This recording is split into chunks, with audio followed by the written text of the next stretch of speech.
Pumayag na si dating Police Colonel Royina Garma na tumestigo laban kay dating Pangulong Rodrigo Duterte sa ICC.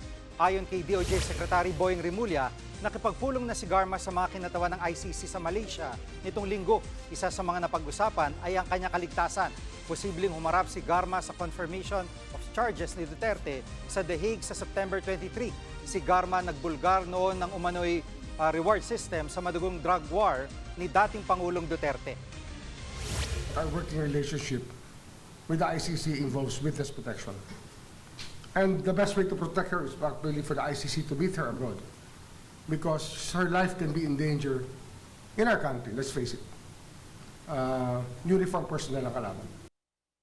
Mga kapatid, Jig Manikad po, pagdating sa mahalagang balita sa loob at labas ng bansa, dapat una sa lahat, mag-follow at mag-subscribe na sa social media pages ng News 5.